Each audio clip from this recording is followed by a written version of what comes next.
Alhamdulillahirabbil alamin. Allahumma shalli wa sallim wa barik ala sayyidina Muhammadin wa alihi washabihi ajmain. Amma ba'du. Bapak dan Ibu jamaah rahimakumullah, hari ini alhamdulillah di hari tasyrik, hari yang ketiga ya, tasyrik hari Sabtu terakhir, kita masih diberi kesempatan untuk bisa bersama di antara saudara-saudara kita masih di Mina sedang melaksanakan mabit untuk jumroh. Jumrohnya berarti nafar sani terakhir ya hari ini, insya Allah. Mudah-mudahan mereka, para jamaah haji Indonesia, jamaah haji di seluruh dunia, diselamatkan oleh Allah dan meraih haji yang mabrur-mabrurah. Dan tentu doa ini untuk kita juga, bagi yang belum pernah ke Tanah Suci melaksanakan ibadah haji, mudah-mudahan Allah Subhanahu wa Ta'ala mengundang kita ke Tanah Suci, amin ya rabbal alamin. Hari ini kita membahas hikmah ke-10. Hikmah ke-10 dari kitab Hikam karya Syekh Ibnu Athaillah. Bismillahirrahmanirrahim. Al-a'malu suwarun qa'imah warwahaha wujudu sirril ikhlas biha. Al-a'malu suwarun qa'imah warwahuha wujudu siri ikhlas biha. Amal itu semata-mata bentuk yang tampil, adapun ruh yang menghidupkannya adalah hadirnya sir ikhlas atau cahaya ikhlas padanya. Ini hikmah yang beliau tulis ya, disebutkan oleh Syekh Ibnu Athaillah. Al-a'malul jasmaniyatul wal qalbi, yaitu asadun. Asad itu bermula, amal-amal itu baik, itu amal berupa jasmani, salat, baca Quran, sedekah, ataupun amal berupa qalbiyah atau amalan hati seperti taubat, zikir, istighfar. Kemudian amal-amal itu seperti jasad atau tubuh. Wa arwahuhu wujudul ikhlasi fiha, maka bermula ruh amal itu adalah ikhlas pada amal itu. Jadi kalau kita beramal seperti baca Quran, sholat, sedekah, itu hanya disebut jasad. Jadi kalau dalam bahasa kita itu kan manusia itu bernilai karena dua. Apa saja manusia sehingga punya nilai? Manusia punya nilai karena dua hal. Apa saja? Yang pertama, adanya ruh dalam tubuh, nyawa. Bapak punya istri cantik, kaya raya, baik hati, meninggal, ruhnya diambil oleh Allah. Kira-kira masih mau dekat nggak? Nah, barangkali gitu. Ini kan cantik ya, seperti bidadari, tapi nggak ada nyawanya. Kecuali yang bidadari dari Cina sekarang ada itu ya, dibuat dari karet, itu dijual khusus untuk menemani para jomblo yang tidak mau punya istri yang cerewet ya. Jadi dia beli khusus tuh buat nemenin dia di kamarnya. Itu mah nggak ada nyawanya juga aman ya. Ini kita punya istri cantik, kemudian kaya raya, baik hati, ruhnya diambil, manfaat gak? Gak manfaat. Sama bapak juga ya, istrinya pasti akan segera menguburkan kita, kan gitu. Yang kedua, manusia itu bernilai karena ada akhlak. Akhlaknya, kalau dia tidak berakhlak, tidak bernilai. Akhlak itu kalau dalam bahasa ta'limul muta'alim itu adab. Maka al-ilmu wal adab. Orang berilmu dan beradab. Ada orang berilmu tapi tidak punya adab, nggak santun. Ya. Dia merasa dengan ilmunya itu dia akan selamat. Padahal di akhirat nanti yang menyelamatkan itu salah satunya adab. Ya. Bagaimana akhlak kita kepada keluarga kita, saudara kita, tetangga kita. Kambing tuh nggak punya akhlak kambing. Ya, tapi dia punya nilai, dagingnya mahal, ya, kulitnya aja mahal. Sampai 2 hari lagi mau motong, datang bandar kulit. Pak, kulitnya saya beli ya Pak. Ah gitu tuh, itu kambing tuh. Potong kurban kemarin. Coba ada nggak keluarga kita yang meninggal sakaratul maut, ada yang datang, Pak, kulitnya boleh nggak Pak? Gitu ya. Nggak ada yang butuh. Manusia itu yang dibutuhkan akhlaknya. Walet itu tidak punya adab karena dia tidak ada ilmunya, belajar tidak. Tapi dia mahal air liurnya. Saya pernah ngumpulin air liur walet itu di Padang, Pariaman. Kalau yang masih ada bulu-bulunya itu sekilonya 20 juta. Kalau yang sudah bersih itu sekilo 40 juta. Itu air liur walet bernilai. Coba air liur kita kumpulin. Pagi-pagi kita dagangin air liur gitu. Kayaknya sih kita juga jijik ya. Maka amal itu adalah badan, jasad. Yang menjadi ruhnya adalah ikhlas. Kalau amal tidak ada ikhlas, tidak ada ruhnya. Maka siapa saja yang beramal tanpa keikhlasan, maka sia-sia. Sholat kalau tidak ikhlas karena Allah, repot. Karena malu sama tetangga. Pak sholat, malulah sama tetangga, masa nggak sholat? Ah gitu tuh. Maka harus dirubah. Rasa malunya itu harus kepada Allah. Sehingga itu muncul keikhlasan. Sekarang mengaji Pak, yang nggak enak dilihatin tetangga terus, kayak gitu ya. Kalau nggak ngaji nanti diomongin, nah itu tuh. Harus karena Allah. Karena dalam hukumnya seperti itu. Bagaimana seseorang diberikan keikhlasan itu untuk bisa mendapatkan nilai di sisi Allah Subhanahu wa taala.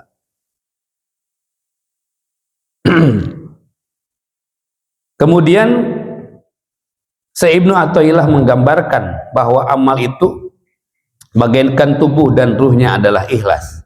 Jika tubuh tanpa ruh maka akan mati atau menjadi bangkai. Begitu pula ibadah akan sia-sia tanpa keikhlasan.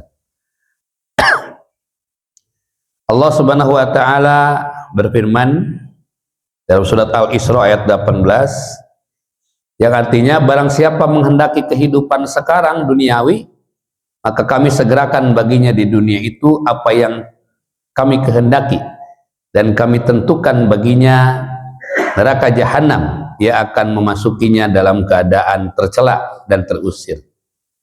Pengertiannya barang siapa yang beribadah kepada Allah, sholat, sedekah, wakaf dengan niat mendapat pujian dari manusia, maka Allah akan berikan tuh pujian itu, akan berikan pujian, kurban supaya dapat pujian dari manusia, diberi oleh Allah tuh, manusia memujinya, manusia itu akan memujinya.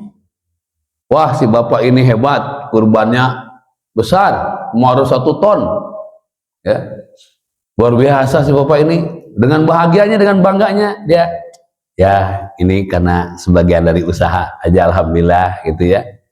Saya kan bukan di sini aja kurbannya, di beberapa tempat. Mulailah ya, itu karena itulah manusia itu ketika dia mengharapkan pujian dari manusia, mengharapkan di dunia ini disegerakan oleh Allah, diberi. Tapi tadi Allah sudah menyiapkan neraka jahanam sebagai balasannya di akhirat. Ya, berbeda dengan orang-orang yang di dunia ini tidak mengharapkan itu. Kami punya jamaah di pondok, tiap tahun kurban itu harus naik dia level timbangannya sampai mentok lah. Terakhir mentok kemarin, tahun ini 1,4 ton. Ada lagi yang mahal, yang berat dari itu. Jadi mulai 800 kilo dulu, 850, 900. Tahun kemarin 1,3, sekarang 1,4. Besar kurbannya ya, Masya Allah. Terus beliau datang dengan keluarganya, kemudian berkurban di kita itu. Udah beres berkurban, saya bilang, Pak, tahun depan gimana kurbannya? Ini udah mentok 1,4, udah gak ada lagi sapi sebesar itu. Dia bilang, Ustadz, itu kan hanya ukuran beratnya saja. Nah gitu. Ya Pak, baik. Saya hanya begitu aja. Ternyata saya tanya ke sekretarisnya di Jakarta, itu dia itu kurban, keluarganya 4, kurbannya 7 sapi. Di beberapa masjid, di tiap masjid ada. Masya Allah. Ke kita mah nggak ngomong, ya nggak bicara. Hanya sekretarisnya mendistribusikan. Itu subhanallah. Kita selama ini baru kambing satu aja selfie. Selfie ya nggak? Alhamdulillah kurban tahun ini, ya. Itu pun kambingnya lepas, kejar-kejar susah, ya. Itu tuh. Jadi maka ketika kita berbuat baik di dunia ini, ingin gambarannya istilah dipuji oleh manusia, Allah segerakan alokasi sedekah. Karena ingin disebut ahli sedekah, Allah kasih itu. Orang memujinya, orang memuji dia. Pokoknya kalau ada apa-apa ke beliau aja. Kenapa? Beliau mah ringan tangan, orangnya ahli sedekah, tuh kan? Dan dipuji dia bangga, meskipun gak punya, dia cari supaya dapat pujian itu. Misalnya bapak ahli sedekah, orang tahu, terus ada orang butuh, dikirim ke bapak. Kamu siapa? Saya mohon maaf Pak, tadi dari Pak Anu. Terus dia ngomong apa? Bapak nih ahli sedekah, kalau ada orang butuh pasti ngasih. Begini. Tunggu ya. Nah, misalnya gitu ya, dia nyari-nyari dulu tuh supaya benar-benar dia disebut ahli sedekah. Karena kalau dia nggak ngasih, nanti orang tuh ngomong, oh bohong dia ahli sedekah. Nah itu salah satunya, dia ada harapan pujian dari manusia. Maka Bapak hadir ke masjid ini, sholat, ibadah, ikhlas karena Allah, langkah kakinya dihitung pahala, satu kakinya menghapus dosa. Jadi satu kaki kanan naikkan derajat, satu kaki kiri menghapus dosa. Subhanallah. Saya meskipun jauh dari BNR ke sini, saya pakai mobil Pak. Kalau jalan saya repot. Jadi lebih banyak Bapak pahalanya kayaknya. Jalan ya, dari rumahnya muter dulu, dari situ muter ke sana ya. Hanya datangnya lebih awal saya tadi ya, maklum lah. Ya Pak Haji ya, katanya Ustadz duluan. Ya kalau Ustadz terlambat tuh pasti diomongin. Yang Ustadznya sering telat, yang ini mah gitu. Nah, kalau Ustadz duluan kan aman, alhamdulillah ya. Datang ke sini ada satu orang aja tuh, marbot lagi beres-beres, aman gitu. Dan ada yang kaget saya tuh pas turun, udah biasa menyiapkan fisik, menyiapkan psikologis. Karena kalau masuk toilet ini psikologisnya terganggu tuh, ya. Tapi begitu turun ada yang baru, masya Allah. Sampai akhirnya hilanglah semua dunia lain itu, ya. Awalnya kan masuk ke lorong, masuk ke dalam kondisi ya Allah. Ya, ini udah cepet banget. Tinggal ada tempat sampah di situ ya, ada perawatan. Masya Allah. Sekarang udah lebih baik ya. Nyaman tadi, agak lama di dalam juga. Kalau di sini toilet lama, itu deg-degan ya. Apalagi pintunya susah dikunci ya. Sendirian ya. Untung ada itu apa? Oh, pasaran ya. Nggak ada sekarang Maya. Alhamdulillah ya. Selamat ya dengan toilet barunya, masya Allah bagus, melayani jamaah yang masuk masjid, insya Allah. Kemudian barang siapa menginginkan kehidupan dunia itu Allah segerakan, tapi dia disiapkan neraka jahanam. Nah itu berarti nggak ada nilainya sama sekali. Sungguh Allah Subhanahu wa Ta'ala menjelaskan dalam ayat ini, barang siapa yang beramal bukan karena Allah, maka tidak ada tempat baginya di akhirat kecuali neraka jahanam. Rasulullah SAW bersabda, sesungguhnya seorang hamba beramal kebaikan itu, ibadah puasa, sholat, zakat dan lain-lain, maka naiklah malaikat membawakan buku-buku catatan amal tersebut. Maka Allah Subhanahu wa Ta'ala berfirman, lemparkan ini catatan amal, bahwasannya dia tidak dikehendaki dengan yang ada pada catatan itu akan zatku, kata Allah Subhanahu wa Ta'ala. Artinya buang itu amalan karena dia beramal tidak karena aku. Masya Allah. Ini luar biasa ya. Bapak, Pak, lu coba syarat ikhlas. Apa syarat ikhlas kira-kira? Supaya kita disebut ikhlas itu ada syaratnya. Apa kira-kira? Apa Pak? Tidak merasa, Masya Allah. Ada lagi? Saya tanya, Qul a'udzu birabbil falak. Berarti surat apa, Pak? Al-Falak. Sekarang Ad-Duha, apa, Pak? Wad-Duha, ya. Anas, Qul a'udzu birabbin nas. Al-Ikhlas, Qul huwallahu ahad, Allahus somad, lam yalid walam yulad walam yakul lahu kufuwan. Ada nama ikhlas di situ? Nggak ada. Berarti ciri orang ikhlas itu sebagaimana dicontohkan dengan surat Al-Ikhlas, tidak menyebutkan dirinya ikhlas. Makanya jangan ketika kurban kan diminta lagi tuh, diminta untuk biaya potong. Jangan ditanya oleh DKM, Bapak ikhlas Pak? Saya ikhlas. Berarti enggak itu. Ya, hati-hati itu. Karena ciri orang ikhlas itu tadi itu tidak menampakkan dan dia tidak menyebutkan dirinya ikhlas. Terus cirinya apa orang ikhlas itu? Satu, tidak mudah kecewa. Jadi tidak ada beban. Dia datang duluan mau motong sapi, di sini motong kambing. Ternyata nomor urutnya ke-7. Dia udah pagi-pagi ke sini dapat nomor urut 7. Karena yang lain sudah lebih malam ke sininya. Misalnya gitu ya. Datang ke sini, kambing saya mana? Itu Pak, sebentar. Kok nomor 7? Kan saya udah pesan nomor 1. Ada yang lebih malam lagi Pak pesannya. Misalnya gitu ya. Dia bilang, kalau tahu gitu mah saya datang siang, kan udah nyampainya juga, ya, ngapain kecewa? Makanya memang prinsip kecewa tuh begitu. Saya diundang ke Sukabumi, waktu itu belum ada tol, Ustadz jamaahnya kata 3.000, dia bilang saya mau 3.000, mau 300, 3 orang kalau diundang saya datang. Sampai ke sana Pak, subuh-subuh saya berangkat. Sampai ke sana benar jamaahnya tuh penuh, 3.000 lebih. Tapi saya kaget. Kenapa kaget? Saya lihat jamaahnya anak TK sekecamatan Cicurug. Tuh, bagaimana ceramahnya itu ya? Itu wah hiruk pikuknya di sana di lapangan. Mau pulang lagi sudah sampai, nggak pulang lagi gimana ceramahnya?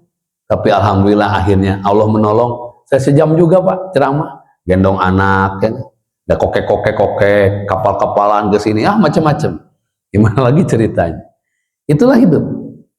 Bapak mengharapkan istri yang sesuai dengan harapan kita, nggak ada yang sesuai, ya berarti nggak usah kecewa. Memang begitu adanya. Kemarin saya dengar ilustrasinya bagus tuh. Jadi mencuci itu bukan pekerjaan perempuan Pak, pekerjaan laki-laki. Menyapu, mengepel, menyetrika, itu semua pekerjaan laki-laki. Kan tulisan juga men cuci, berarti laki-laki. Men cuci, men nyetrika, kan gitu kan? Laki-laki tuh Pak. Men ngepel, laki-laki juga tuh men ngepel tuh ya. Men cuci, ya semuanya pekerjaan laki-laki. Jadi pekerjaan perempuan itu, ibu-ibu tuh hanya taat kepada Allah dan taat kepada suaminya. Jadi kalau suaminya nyuruh mencuci, ya mencucilah dia, gitu kan. Kalau suaminya nyuruh nyetrika, nyetrika, namanya taat gitu. Ya. Tapi semuanya pekerjaan laki-laki, ya. Bukan istri. Kalau istri katanya tugasnya istri rahat, istri rahat gitu ya. Jadi istri itu istri rahat. Kalau perempuan, kalau laki-laki men cuci, men ngepel gitu ya. Semuanya men itu berarti laki-laki gitu. Kita tidak bahas itu ya. Ini selingan aja. Adapun akhir zaman, umat akan menjadi 3 golongan. Yang pertama, ikhlas beribadah karena Allah Subhanahu wa taala. Beribadahnya karena Allah, nggak ada beban dengan urusan dunia. Yang kedua, beribadah kepada Allah karena riya. Nah, riya. Ada orang bangun masjid tapi riya. Dia bilang, ini masjid saya sudah jadi. Dapat nggak pahalanya Pak? Dapat nggak pahalanya? Ini gimana ya?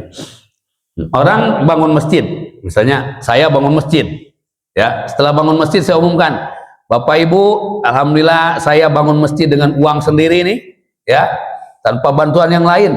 Nah, saya alhamdulillah nih, uang sendiri, masjid saya sudah jadi.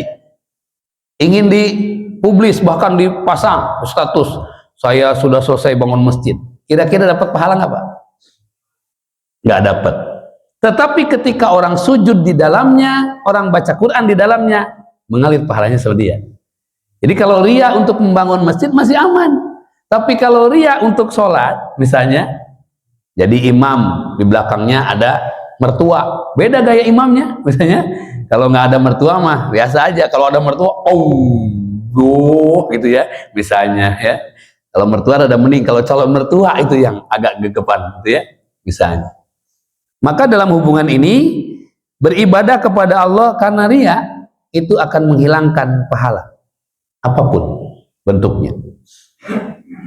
Dan yang ketiga, beribadah kepada Allah karena mencari-cari makan pada sesama manusia.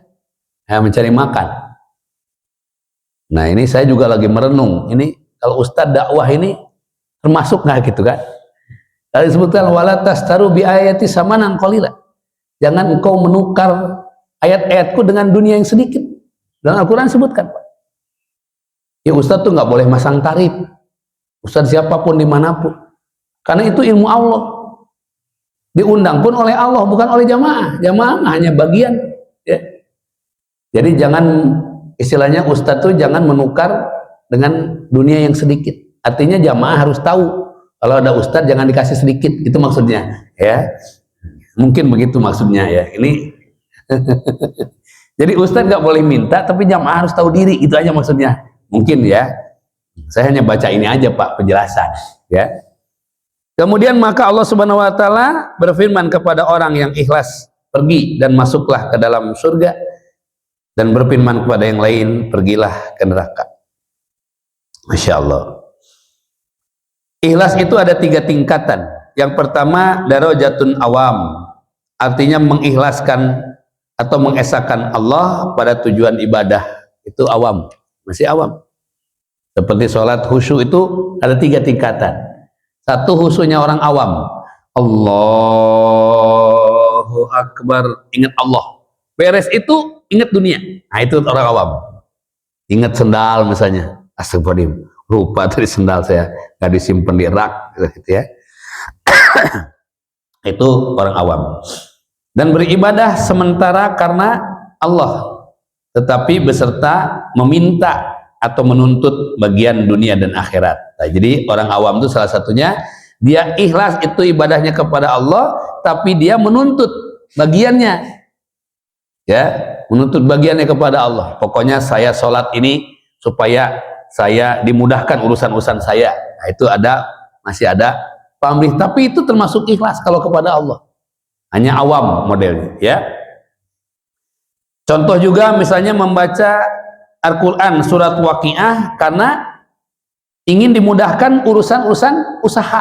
Nah itu juga khusyuk, ikhlas, tetapi ada harapan. Nah, sehingga dia kalau misalnya usahanya udah jalan nih, udah bagus usahanya, berhenti baca Waqiahnya. Kenapa nggak baca Waqiah lagi? Sekarang udah sukses. Nah gitu misalnya ya. Nah, itu. Tapi itu pun termasuk orang ikhlas kalau dia baca tidak ingin diketahui oleh orang. Dengan catatan dia baca khusus tiap pagi, baca Al-Waqiah hanya untuk membuka rezeki. Misalnya ya. Itu awam namanya. Yang kedua, derajat khawas. Khawas itu ikhlas. Derajat ini adalah mengikhlaskan hati karena Allah, tetapi ada harapan masuk surga. Ya. Ada harapan masuk surga. Jadi setiap kita ibadah tuh pikirannya saya harus masuk surga itu. Ngaji ingin masuk surga. Sholat ingin masuk surga. Nah itu namanya khawas. Ada yang ketiga, khawasil khawas derajatnya itu. Khawas bil khawas.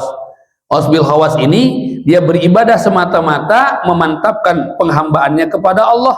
Perkara nanti dia masuk surga atau usahanya maju atau apapun itu urusan Allah. Nah itu. Ya Bapak sholat sekarang ke masjid ini, niat sholat subuh itu kan membuka pintu rezeki Pak. Ya, tapi nggak kepikiran oleh Bapak. Yang dipikir itu saya harus sholat subuh berjamaah di masjid, saya harus dapat ridho Allah. Udah cukup. Masalah nanti rezeki terbuka, usahanya maju, ya apapun itu adalah karena Allah. Tidak ada apapun. Karena khawatir kalau Bapak sholat jamaah ada tujuan itu, nanti kalau usahanya udah maju ke masjidnya lupa. Banyak sekarang. Kemudian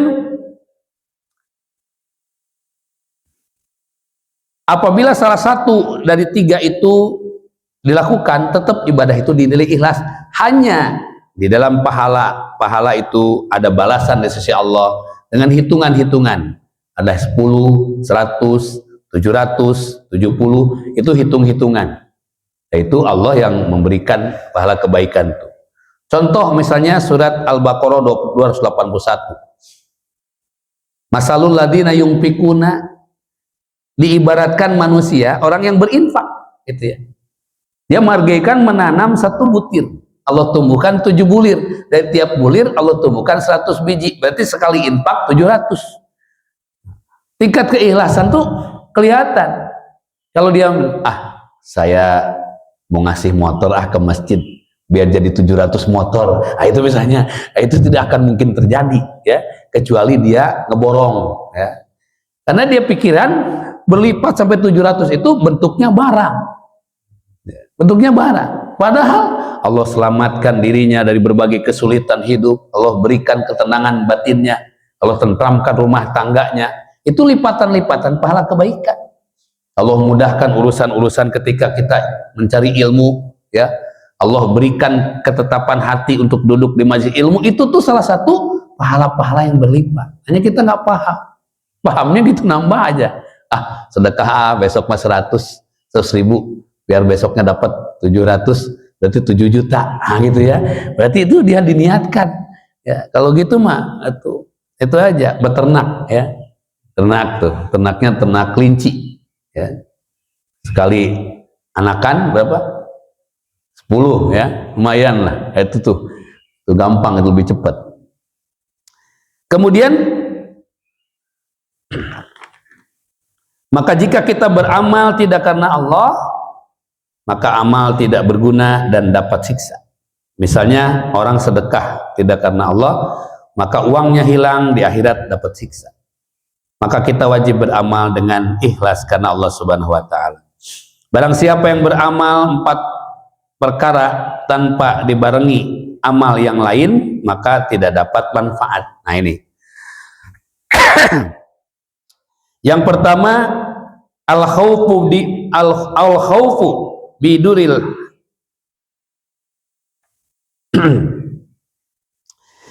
al-khaufu biduril hajat, takut tapi tidak menghindar. Biduril hajat, tidak menghindar. Kita takut kepada Allah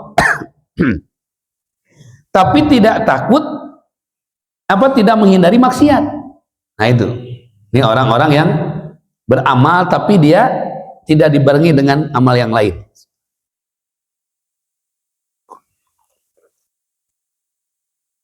Dia merasa takut kepada Allah tapi selalu maksiat. Nah ini yang bahaya nih. Takut kepada Allah tapi maksiat jalan terus. Di kantor takut ini tapi koruptor, misalnya begitu, ya. Jadi ketakutan tapi dia tidak menghindar. Takut sama mobil ketabrak, tapi tetap aja di tengah jalan, jadi begitu, jalan di tengah, ya itu orang nanti kesal, tabrak juga akhirnya, gitu. Itu salah satunya. Kemudian yang kedua, ar-raza biduril tolab. Dia berharap tapi tidak mencari. Berharap dapat ilmu tapi tidak mencari ilmu. Diam aja di rumah, nanti juga ilmu datang, gitu ya.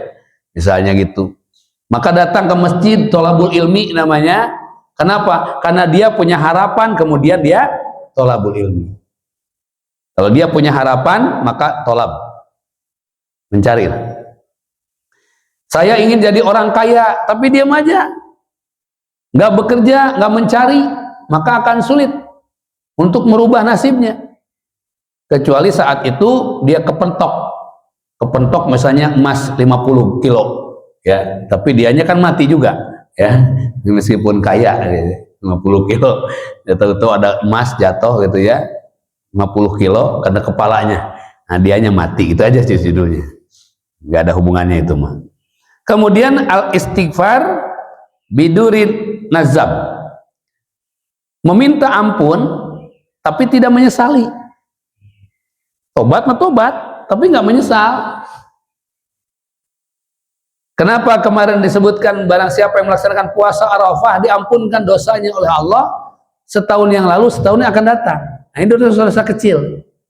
Tapi dosa kepada sama manusia dia harus islah, nggak bisa. Kalau dia hanya istighfar aja, aduh saya udah jolim sama dia, astagfirullahaladzim, harus datang.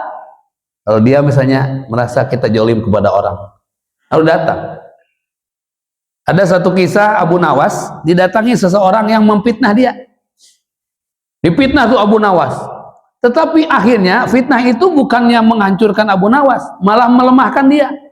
Akhirnya dia datang ke Abu Nawas. Abu Nawas, ada apa? Saya yang kemarin memfitnah antum. Terus hari ini saya minta maaf. Kata Abu Nawas, maaf mah gampang. Terus gimana? Ada syarat? Ada. Apa syaratnya? Sekarang pergilah engkau ke pasar. Dari pasar engkau pulang ke rumah, besok balik lagi kepadaku. Itu saja. Di pasar apa yang dilakukan? Belilah kemoceng. Terus cabutin bulu-bulunya itu sepanjang jalan. Tebarkan di sana. Tebarkanlah, tebarkan. Tebarkan. Akhirnya dia pergi ke pasar, dia beli kemoceng, dicabutin, terus ditebarkan sepanjang jalan sampai rumahnya. Beres tuh, pagi-pagi datang lagi. Abu Nawas, sudah saya tunaikan apa yang Abu Nawas kemarin sampaikan. Saya udah beli kemoceng, saya tebarkan bulu. Apakah engkau masih memaafkanku? Kata Abu Nawas, masih ada syarat lagi. Apa tuh Abu Nawas? Kembali lagi engkau ke pasar, cari bulu yang engkau sebarkan itu. Kaget dia itu. Abu Nawas, nggak mungkin lah. Pokoknya cari dulu, ikhtiar dulu. Baik Abu Nawas, berangkatlah dia ke pasar. Dicari tuh bulu yang kemarin, ternyata hanya 3 yang didapat. Datang ke Abu Nawas. Abu Nawas, hanya 3 bulu ini pun udah kotor. Saya cari-cari. Nah, gimana sekarang Abu Nawas? Kata Abu Nawas, itulah orang kalau fitnah. Hari ini engkau tebarkan fitnah. Fitnah itu menyebar ke bawah angin kemanapun. Ke si A pergi sini, labri ke sini, akhirnya bercebaran. Itu fitnah di mana-mana dan menjadikan dosa-dosa yang bertebaran. Engkau tidak akan bisa mengambilnya kembali. Kecuali engkau akan menanggung dosa itu menjadi dosa jariah yang engkau dapatkan. Engkau menyesal, istighfar kepada Allah. Aku memaafkanmu, tapi apa yang sudah terjadi ini tidak akan bisa lagi engkau ambil. Engkau tetap akan mendapatkan dosa dari tersebarnya fitnah itu. Nah itulah. Jadi kalau ada fitnah yang menyebar itu bahaya, Pak. Ya, bahaya. Orangnya difitnah. Makanya kenapa dalam Al-Quran disebutkan al-fitnatu asadu minal qatl. Fitnah itu lebih kejam daripada pembunuhan. Membunuh udah habis hari itu. Tapi fitnah, Masya Allah, keburukannya terus menyebar. Makanya hati-hati dengan fitnah itu. Ya. Kemudian al-amal biduli ikhlas. Amal tapi tidak ikhlas, itu tadi. Jadi 4 perkara yang harus kita lakukan. Kemudian husnul amal fi salatil asya'a. Allah akan menerima amal yang baik. 1, awaluha ayarhamahumullahu linapil ujub.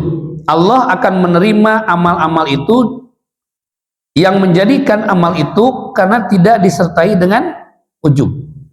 Ya. Tidak disertai dengan ujub. Jadi amal-amal yang ikhlas itu nggak ada. Nah, meskipun awalnya karena Allah, terus ujub dia. Ya. Ujub tuh bisa aja, contoh begini. Bapak masuk ke kamar mandi itu. Pas dilihat toiletnya bagus. Pas udah gitu, bagus nih toiletnya ya. Jarang-jarang toilet ada tombolnya.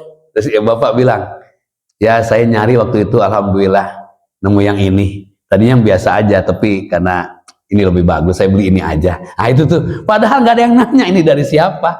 Dia ngomong, itu toilet dari dia gitu maksudnya. Maksudnya bahasanya mah, ini dari saya. Nah itu, dan saya beli yang bagus gitu, misalnya begitu. Tapi itulah namanya ujub. Ya, ujub gampang sekali itu. Ujub itu gampang. Ujub dengan sum'ah itu saudaraan. Contoh, Pak, kenapa ngantuk Pak ngajinya? Malum tadi jam 2 bangunnya. Ngapain Pak? Nggak bangun doang misalnya gitu.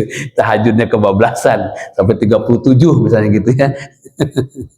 Itu sum'ah namanya. Ada juga ria, ada juga. Nah, itu sih ucup itu sama. Karpetnya bagus nih Pak. Ya, ini karpet dari Mekah waktu haji yang ke berapa? Ketiga kalau nggak salah. Nah, itu tuh mulai itu. Padahal nggak ada yang nanya dari Mekah ngapain gitu ya. Tapi karena karpetnya bagus, Bapak nanya. Karpetnya bagus Pak. Ini dari Mekah saya beli waktu itu, waktu haji yang ke berapa ya? Ketiga kalau nggak salah. Nah, itu tuh ingin ketahuan bahwa hajinya udah sering gitu ya. Masya Allah. Memang berapa kali Pak hajinya? Enggak sih. Ya belum banyak sih, baru 12. Sampai gitu ya. Hati-hati tuh ya. Hilanglah semuanya urusan-urusannya ya. Kemudian ayudrika bihi ridallahi bikasril hawas. Beramal itu untuk menghindari ridho Allah, bukan kesenangan diri. Nah, misalnya pengajian, cari senderan, itu namanya nafsu, Pak. Iya, ini di sini dalilnya memang begitu, ya. Ini di sini. Pengajian, cari senderan di belakang, nah itu namanya nafsu. Nah, makanya pahalanya setengah, gitu ya. Setengahnya diambil tiang, gitu ya.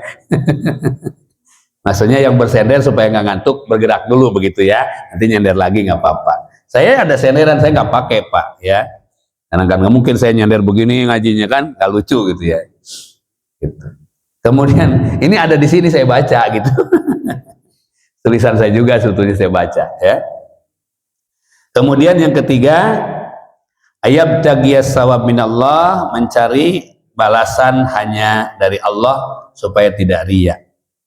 Ya, jadi jangan sampai kita mencari-cari balasan dari manusia. Kemudian bagaimana supaya bisa ikhlas? Yang pertama, wabi'i pahi wakib manil hasanah wal imalis solihat, menyembunyikan amal solih dalam kehidupan kita supaya jadi tetap kebaikan. Menyembunyikan amal soleh, sembunyikan aja. Kayak ini ada kotak amal di situ. Saya kadang-kadang suka lucu tuh orang ya. Sebelah saya Jumatan ada kotak amal. Kotak amal sekarang itu kan Pak ada QRIS-nya. Mungkin dia nggak bawa duit, ya, diambil handphonenya, dia QRIS gitu, geserin. Saya kan sebelahan, saya liatin, udah gitu dimatiin lagi handphonenya, masukin aja ke sakunya, ya. Berarti kan enggak QRIS-nya, cuma dipoto doang, biar kelihatan, ya. Ayah wahai, mungkin dia juga bukan QRIS, foto doang QRIS-nya, tapi mudah-mudahan dia di luar beramal gitu. Hanya kan kita juga jadi aneh gitu ya. Ada model gitu. Ada juga teman saya tuh, teman saya udah nyakuin duit, pas begini, saya geser kan, Jumatan tuh saya nggak jadi khotib, saya geser tuh, udah gitu, teman saya nggak jadi ngasihnya, terus saya geserin tuh, beres sholat saya tanya, kamu kenapa nggak jadi amal? Saya berpikir Ustadz ngeliatin, saya khawatir katanya amal saya hilang karena diliatin Ustadz. Ah gitu tuh dia bilang, ente ayah wae. Itu niat mantep segala rupa. Katanya kalau Ustadz niat ngeliatin, saya khawatir hilang pahala saya, katanya gitu. Itu kalau semuanya orang begitu nggak ada yang ngisi itu kotak amal, ya. Nah itu saking ikhlasnya luar biasa. Ya, alhamdulillah udah dilaksonin ya. Kemudian yang kedua, memutus tamak. Waqat ittama anil khalqi, memutus tamak atau harapan dari manusia. Misalnya kita ingin makhluk itu sayang sama kita. Ya. Papa misalnya istrinya judes, galak, pejikir, doa ya, supaya istrinya berubah jadi sayang. Ya. Nggak tahu penyebabnya, galak itu apa? Mungkin karena kurang jajan ya, atau kurang hiburan ya. Bapak doa aja terus, akhirnya makin marah misalnya dia itu ya. Ya. Jadi kalau Bapak berdoa berharap sesuatu, misalnya jadi bawahan supaya atasan menghormati menyayangi kita. Nah itu loh, sholat tahajud tiap malam, doanya itu aja. Ya Allah, berikanlah kebaikan kepada atasan kami, ya gak? Supaya sayang sama kami, gitu kan? Itu ada doanya. Itu salah satu orang yang melakukan ibadah, tapi ada harapan kepada manusia. Itu yang harus kita tinggalkan, ya. memutus tamak, memutus harap dari manusia. Itu adalah salah satu cara supaya kita ikhlas. Yang ketiga, wabidawamiriyadohi wal mujahadah, dan dengan latihan dan berjuang. Al-kisah bahwa seorang solihin bertahun-tahun sholat selalu di saf pertama. Suatu hari karena ada masalah, akhirnya dia jadi masbuk. Nah, itu salah satunya.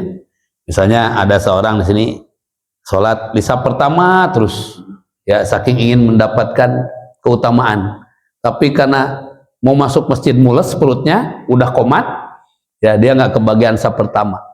Nah, itu adalah bagian daripada ikhtiar yang dia lakukan untuk mendapat saf pertama, tapi gagal. Allah mencatat sebagai orang yang ada di saf pertama. Ini masya Allah luar biasa, ya. Jadi saf pertama itu kebaikan, Pak. Makanya kalau kita bisa di saf pertama itu lebih baik. Kemudian wa du'a ilallahi ayarjukahu ikhlas. Berdoa kepada Allah supaya ikhlas setiap amal. Allahumma rzuqni ikhlas fil amal. Ya Allah, aku minta ikhlas dalam amal. Itu boleh tuh. Supaya jadi dijaga keikhlasan. Kemudian yang kelima, suhbatul muhsinin, berkawan dengan orang-orang yang ikhlas supaya kita bisa ikhlas. Dan yang keenam, wal ihtifa bi ilmillahi ta'ala, merasa cukup dengan ilmu dari Allah Subhanahu wa taala. Jadi ibadah yang ikhlas itu adalah bagaikan jasad yang punya ruh, jika tidak ikhlas bagaikan jasad tanpa ruh atau mayat, maka dikubur tidak ada manfaat.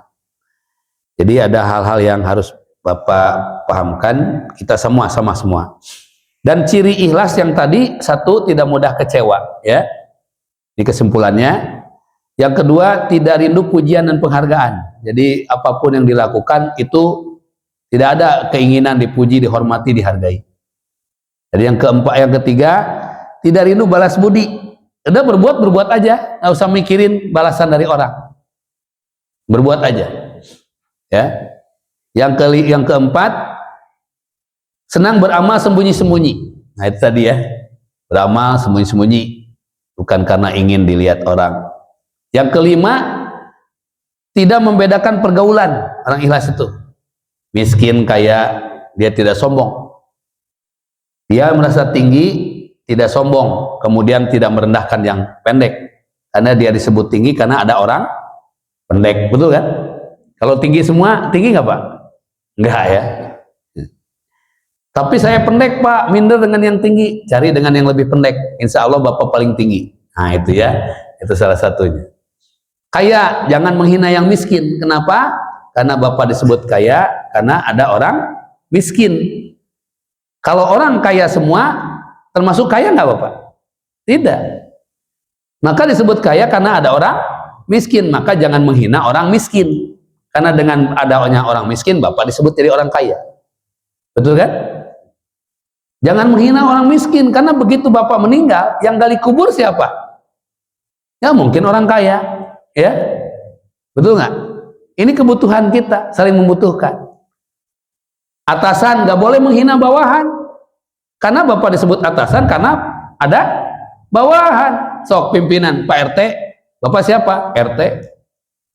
Ada berapa warganya? Saya aja sendiri. Itu bukan RT. Dan Bapak kemana-mana pakai atasan, nggak pakai bawahan, pasti masalah. Nah coba aja ke masjid pakai atasan doang. Ustadz ceramah nggak ada jamaah, sakanya orang gila. Imam hebat, hafal 30 juz, lagamnya lagam Masjidil Haram, tapi maghrib sholat nggak ada makmum, kira-kira bunyi nggak? Nggak mungkin. Sendirian nggak ada makmum, nggak bunyi. Maka kita saling membutuhkan. Maka orang ikhlas itu tidak membedakan pergaulan. Maka gaulah dengan orang-orang yang sama-sama di masjid. Insya Allah sama Pak. Nggak tahu ini pejabat, nggak tahu siapa, sama. Sepanjang kita kiblatnya sama, menghadapnya kepada Allah Subhanahu wa taala. Inilah saudara kita yang ada di dalam lingkungan kehidupan kita, yang mungkin di antara ini kita nanti akan saling menyelamatkan di akhirat. Maka Bapak harus saling mengenal, ya. Abah kenal bapak itu, Pak? Siapa namanya? Pak Arif. Bapak kenal sebelahnya? Kenal. Bapak senang kan? Dari tadi ngobrol masa nggak kenal? Karena ada tetangga yang nggak kenal, ya. Bapak siapa tuh? Nggak tahu tuh, bapak yang rumahnya ketiga, gitu tuh ya. Rumahnya ketiga kata dari rumahnya Pak Anu, gitu ya. Maka saling mengenal itu penting. Kalau udah bersih di sini makan-makan tuh ngobrol, kenalan. Yang dari Sukabumi ya, namanya sama, namanya Pak Dadang. Sama dengan saya ada. Demikian Bapak dan Hadirin rahimakumullah, mudah-mudahan Allah Subhanahu wa taala menjaga keikhlasan ibadah-ibadah kita dan kita diberikan oleh Allah pahala kebaikan berupa surga insyaallah. Subhanakallahumma rabbana wa bihamdika asyhadu an la ilaha illa anta astaghfiruka wa atubu ilaik. Walhamdulillah. Assalamualaikum warahmatullahi wabarakatuh.